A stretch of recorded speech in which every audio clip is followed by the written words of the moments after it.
साथियों, ये समय आजादी के अमृत काल का समय है। भारत की एकता को और मजबूत करने का समय है। जितनी ज्यादा एकता होगी, भारत का सामूहिक सामर्थ्य उतना ही ज्यादा शिखर पर पहुंचेगा। ये वंदे भारत ट्रेनें इस भावना का भी प्रतिबिंब है। इस अमृत काल में वंदे भारत ट्रेनें विकास का इंजन भी बन रही हैं और एक भारत श्रेष्ठ भारत की भावना को भी आगे बढ़ा रही है। भारतीय रेलवे सबको जोड़ती है, एक सूत्र में पिरोती है। वंदे भारत ट्रेन भी अपनी इसी परिपाटी पर चलते हुए आगे बढ़ेगी। ये वंदे भारत बंगाल और ओडिशा के बीच, हावड़ा और पुरी के बीच जो आध्यात्मिक और सांस्कृतिक संबंध है, उन्हें और मजबूत करेगी। आज देश के अलग अलग राज्यों में ऐसी ही करीब 15 वंदे भारत ट्रेनें चल रही हैं। ये आधुनिक ट्रेनें देश की अर्थव्यवस्था को भी रफ्तार दे रही हैं। साथियों, बीते वर्षों में भारत ने कठिन से कठिन वैश्विक हालातों में भी अपने विकास की गति को बनाए रखा है। इसके पीछे एक बड़ा कारण है कि इस विकास में हर राज्य की भागीदारी है।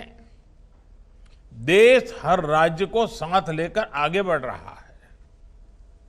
एक समय था जब कोई नई टेक्नोलॉजी आती थी या नई सुविधा बनती थी तो वो दिल्ली या कुछ बड़े शहरों तक ही सीमित रह जाती थी। लेकिन आज का भारत इस पुरानी सोच को पीछे छोड़कर आगे बढ़ रहा है। आज का नया भारत टेक्नोलॉजी भी खुद बना रहा है और नई सुविधाओं को तेजी से देश के कोने कोने में पहुंचा रहा है। ये वंदे भारत ट्रेन भारत ने अपने बलबूते ही बनाई है। आज भारत अपने बलबूते ही 5G टेक्नोलॉजी डेवलप करके उसे देश के दूर सुदूर क्षेत्रों में ले जा रहा है। भारत ने कोरोना जैसी महामारी की स्वदेशी वैक्सीन तैयार करके भी दुनिया को चौंका दिया था।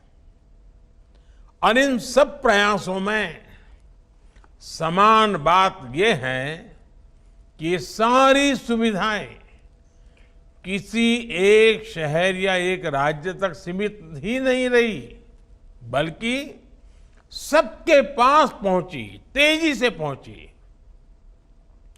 हमारी ये वंदे भारत ट्रेनें भी अब उत्तर से लेकर दक्षिण तक, पूरब से लेकर पश्चिम तक देश के हर किनारे को स्पर्श करती हैं।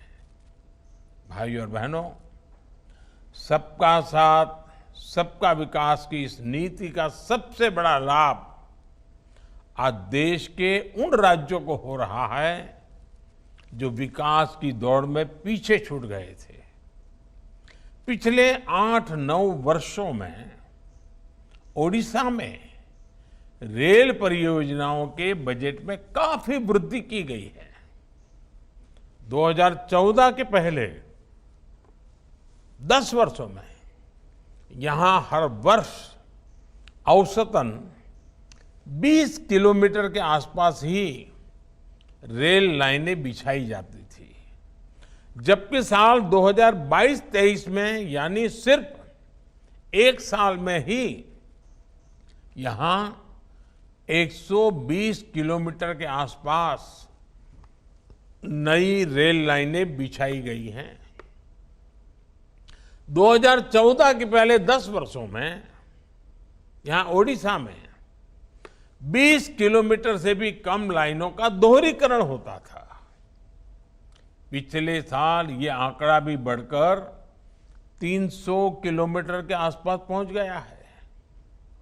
ओडिशा के लोग जानते हैं कि करीब 300 किलोमीटर लंबी खोर्दा बोलांगीर परियोजना कितने वर्षों से लटकी हुई थी।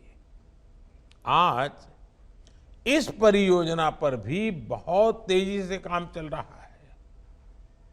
हरिदासपुर पारादीप नई रेलवे लाइन हो, टीटलागढ़ रायपुर लाइन का दोहरीकरण और विद्युतीकरण हो, जिन कामों का इंतजार ओडिशा के लोगों को वर्षों से था, वो अब पूरे हो रहे हैं। आज ओडिशा देश के उन राज्यों में है जहां 100% रेल नेटवर्क का इलेक्ट्रिफिकेशन हो चुका है। पश्चिम बंगाल में भी 100% इलेक्ट्रिफिकेशन के लिए तेजी से काम चल भी रहा है। इससे ट्रेनों की रफ्तार बढ़ी है और मालगाड़ियों की समय की भी बचत हुई है। ओडिशा जैसा राज्य जो खनिज संपदा का इतना बड़ा भंडार है, केंद्र है, उसे रेलवे के इलेक्ट्रिफिकेशन से और ज्यादा फायदा मिलेगा। इससे औद्योगिक विकास को गति के साथ ही डीजल में होने वाले प्रदूषण से भी मुक्ति मिलेगी। साथियों, इंफ्रास्ट्रक्चर के निर्माण का एक और पक्ष है जिसकी उतनी ज्यादा चर्चा नहीं होती। इंफ्रास्ट्रक्चर से लोगों का सिर्फ जीवन ही आसान नहीं होता, बल्कि समाज को भी सशक्त करता है। जहां इंफ्रास्ट्रक्चर का अभाव होता है, वहां लोगों का विकास भी पिछड़ जाता है। जहां इंफ्रास्ट्रक्चर का विकास होता है, वहां लोगों का विकास भी तेजी से होता है। आप भी जानते हैं कि पीएम सौभाग्य योजना के तहत भारत सरकार ने 2.5 करोड़ से ज्यादा घरों को मुफ्त बिजली कनेक्शन दिया है।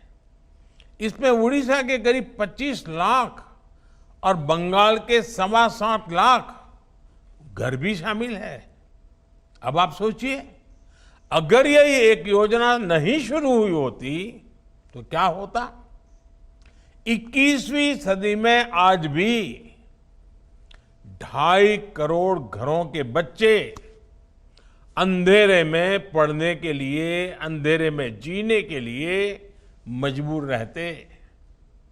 वो परिवार मॉडर्न कनेक्टिविटी और उन सभी सुविधाओं से कटे रहते जो बिजली आने पर मिलती है।